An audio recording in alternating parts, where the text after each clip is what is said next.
O meu convidado é um pensador de esquerda, respeitado, e sai agora com uma provocação radical. Para o Vladimir Safatli, a esquerda morreu. Simples assim. Ô Vladimir, como é que a sua turma recebeu essa provoca? Não, mas isso não foi uma provocação. Eu gostaria realmente de não ter falado nada. Não, eu adoraria não ter falado isso. Certo? Mas eu acho que não, isso é uma descrição analítica de um fato. Isso realmente está acontecendo dessa então forma. É uma provocação braba mesmo. A provocação é a situação. É um diagnóstico, não né? É um diagnóstico. Eu diria o seguinte, olha só, esquerda é uma coisa relativamente simples. Esquerda é a defesa de igualdade radical e soberania popular. Né?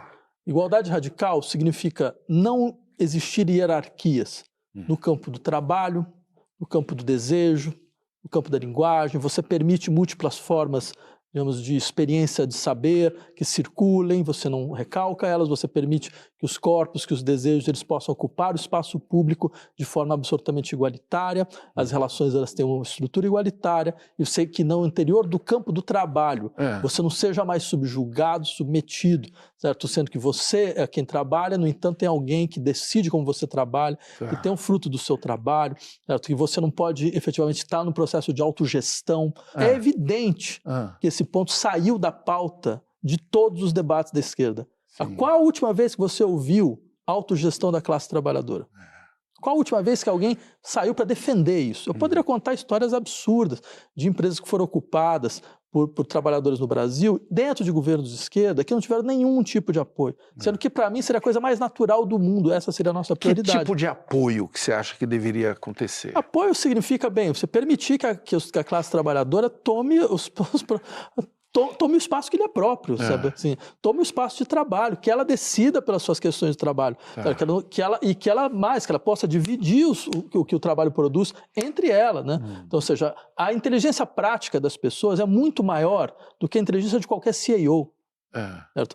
A inteligência de quem está dentro do processo de trabalho é infinitamente superior. Mas como que funcionaria isso na prática? Aposto que muita gente está com isso agora querendo te perguntar. Posso dar um exemplo para você? Aqui em Sumaré, aqui do lado. Né? Sumaré tem uma fábrica chamada Flasco, que ela foi ocupada a partir de 2013.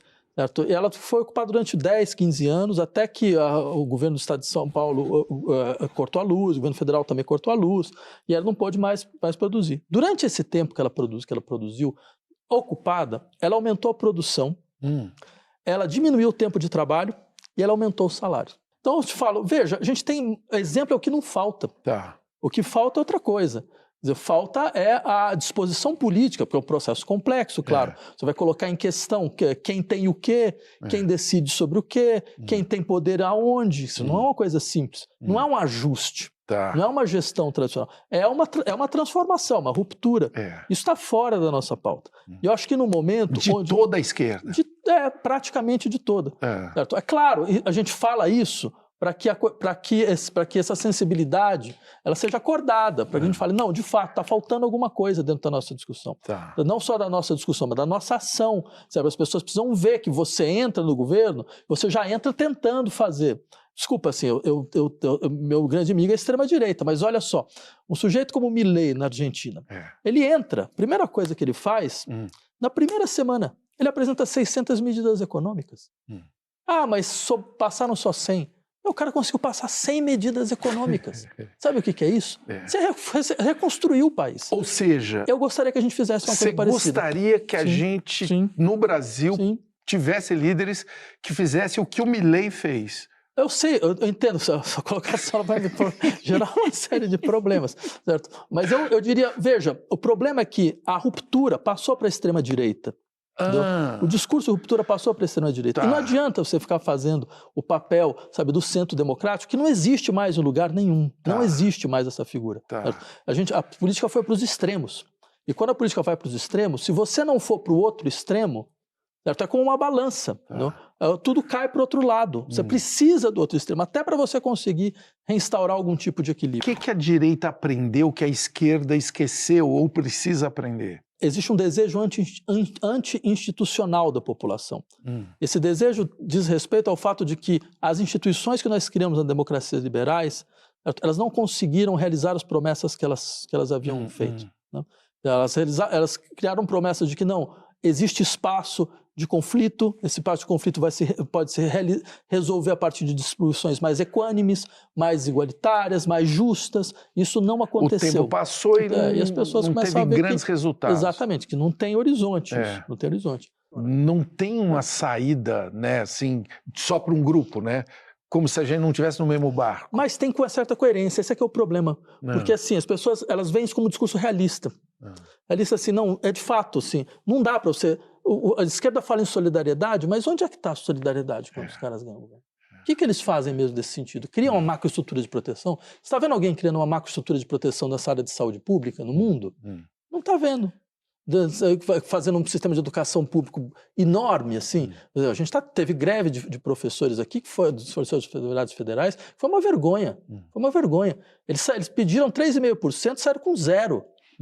Então, assim, é uma coisa... Num governo que deveria entender que esse é um setor fundamental e estratégico para o país. Se eles estão falando isso, é porque eles estão vendo que a Universidade Federal está precarizada, ela está numa situação completamente vulnerável, certo? Se vier uma extrema-direita de novo, aí a gente quebra de uma vez. Então, assim, não ouvir isso mostra uma série de coisas a respeito do que é o nosso horizonte real. Então vamos supor que o nosso presidente esteja te ouvindo agora, como ele já deve ter te ouvido outras vezes. Qual é a diferença desse mandato atual do presidente Lula? Alguém tem que falar para o Lula que 2024 não é 2004. Acho que é a primeira coisa, né? O horizonte de pacto, de conciliação que ele foi capaz de mobilizar naquele momento não existe mais, porque aquele país não existe mais. Esse país entrou numa divisão profunda, essa divisão ela vai continuar durante um bom tempo. Essa divisão ela tem caracterização ideológica, caracterização política, caracterização econômica, é a estrutura do agronegócio que tem sua posição, são as igrejas conservadoras, que elas têm um processo de consolidação ideológica de um setor da sociedade, é o discurso do empreendedorismo que a gente naturalizou durante muito tempo. Certo? Então, ou seja, eu acho que você tem aí uma posição completamente nova e ela exige um outro tipo de abordagem social. Qual? Mas a gente não tem maioria, né? Mas a gente não tem maioria no Congresso. A gente nunca vai ter maioria, nunca teve. Você percebeu? Mesmo com 84% de aprovação popular do Lula, 82, 83, certo? Você falava que ainda não tinha correlação de forças favoráveis. Ou seja, quando que você vai ter? O Congresso foi feito exatamente para isso, para você nunca conseguir ter correlação de forças favoráveis. Mas o fato é que, assim, existem poderes dentro da democracia. O Congresso é um deles. Você tem poderes populares, sabe? Você tem mobilização popular, sabe? Você percebe isso sendo colocado em circulação. Só que a gente tem medo. Hoje a gente tem medo de rua, a gente tem medo de mobilização, porque a gente sabe que do outro lado também vem, certo? E aí você tem medo de transferir poder para as estruturas de democracia direta, porque acha que não vai conseguir criar hegemonia. Mas essa situação de medo você já perdeu se você entra no embate assim. O governo Lula é de esquerda? Não, mas isso ele mesmo assume. Não sou eu que digo, o Zé Dirceu falou. Né? O Zé Dirceu? Não preciso nem falar, assim, só ouvir. O Zé já foi lá e mandou essa. Isso é um problema? Sim, com certeza. Mesmo que você tenha pessoas que eu respeito muito dentro do governo, que eu sei que estão lá com grande boa vontade, lutando com o que é possível fazer, mas você está dentro de uma estrutura que vai contra você a todo momento. Né? Entre outras coisas, por causa disso, pela crença de que é possível, num momento histórico como o nosso, operar grandes coalizões. Não é possível. Não é possível. Como que se deve operar, então? Olha, eu acho efetivamente que você deve organizar o seu campo primeiro. Né? Organizar o campo dos seus eleitores. Eu posso dar um exemplo. Eu acho que foi um dos poucos exemplos dentro do governo Lula que eu diria foi um exemplo louvável, né? Que foi a posição dele em relação à questão palestina. Ele comprou uma briga, né? E comprou de uma maneira corajosa. Uma briga difícil. Sim, difícil. Eu reconheço que ela é complicada, né? Mas essa questão é uma questão orgânica. Por que essa questão? Eu acho que é porque a política externa é um campo mais livre para o governo atuar, né? E ele entendeu de maneira inteligente, estrategicamente, que isso sensibiliza o eleitor orgânico dele, né? E o eleitor orgânico foi para frente defendê-lo. E mesmo aqueles que já têm milhões de críticas, como eu, quer dizer, são obrigados a dizer, não, essa posição é uma posição louvável, né? É uma situação mesmo de catástrofe humanitária, né? Tem uma série de questões coloniais envolvidas, então ela nos diz respeito, né? Então, eu acho que eu insistiria que esse modelo é um modelo que mostra que é possível você fazer. O que aconteceu? Teve muita crítica, mas você também teve um apoio enorme. Mas vai ser assim daqui para frente. Certo? Você vai ter que ter força dentro desse processo.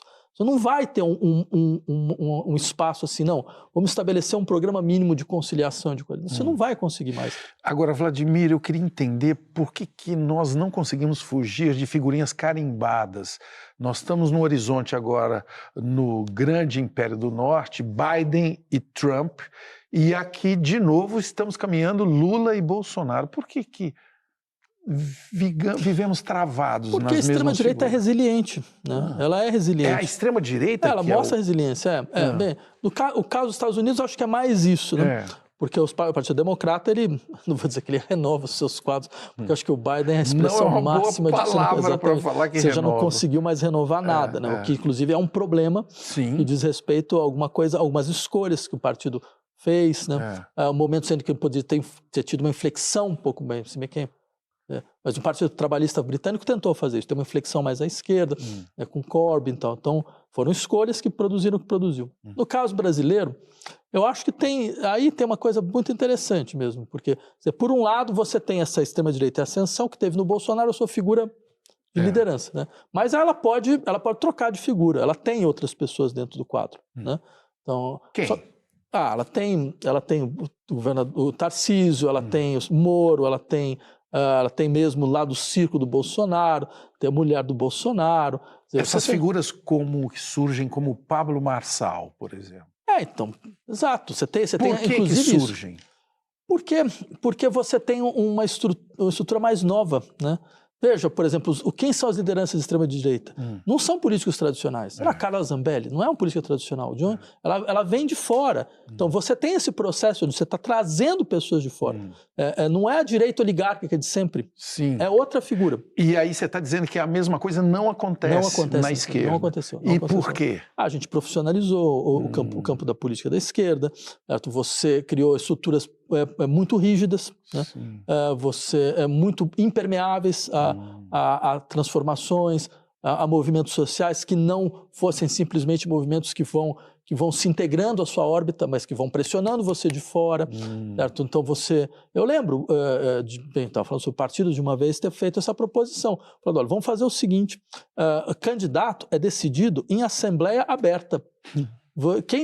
Quem quer, não precisa nem ser filiado. Vem quem quer. Não vai topar, né? Nenhum partido toparia. Mas veja, isso mostra um limite da ideia de partido, que seria importante até aqueles dentro de partidos que têm um comprometimento real e efetivo com algum tipo de transformação estrutural, que levem isso em conta, e que a gente pense a partir disso. Pedro Vicente, como você avalia o atual contexto de polarização na política? É possível alcançar a harmonia entre diferentes pontos de vista? Então, eu já começaria dizendo assim, eu não vejo polarização alguma, eu gostaria que ela existisse. Eu acho que falta polarização exatamente porque o campo da esquerda não se polarizou. Como? A gente, ao contrário, a gente é a figura da eterna negociação. De que eterna, não, vamos garantir os direitos anteriores, vamos negociar com todas as instituições, vamos criar uma pluralidade que só nos paralisa. Você está dizendo que a esquerda ficou mais conservadora? Sim, é a força conservadora atual. Caramba! Não, eu sou a favor da polarização, é o contrário. Eu acho que falta pouco, que tem pouco, falta polarização, né? Acho que a gente vai sair dessa situação quando existir uma polarização real. Porque a polarização real, ela trava, é como Guerra Fria, entendeu? Ela trava, inclusive, as posições. Sei. Você não tenta vir mais, porque... Não tenta vir que eu tô aqui, ó, eu luto judô também. Pois é. Mas tem momentos que a sociedade precisa reagir dessa forma. Caramba. Sabe, que assim, é uma coisa... Foi assim que a gente conseguiu consolidar direitos a partir da Segunda Guerra Mundial. Certo? Por que você criou uma coisa como o Estado do Bem-Estar Social? Que também tem uma série de problemas, mas, bem, do ponto de vista da classe trabalhadora, tiveram ganhos. Por quê? Porque você sabia que se você não desse uma resposta à altura, esse pessoal ia desertar para o outro lado. Já ia estar aqui. Exatamente, já ia para o outro lado, já ia para o bloco comunista, já ia fazer outra coisa. Então, você percebe, é uma coisa assim, você está numa situação onde o outro tem força. Então, se tem força, ele mostra que tem força. Precisar parar o país, greve geral de um mês, a gente para o país, tem greve geral do mês. Foi assim que você conseguiu universalizar direito, você conseguiu melhorar a condição de classe trabalhadora, e vai ser sempre, não tem outra alternativa. Você ainda sonha com o socialismo? Todo dia. Qual socialismo? Igualdade real, igualdade radical, soberania popular. O dia que eu parar de pensar isso, você pode botar no asilo.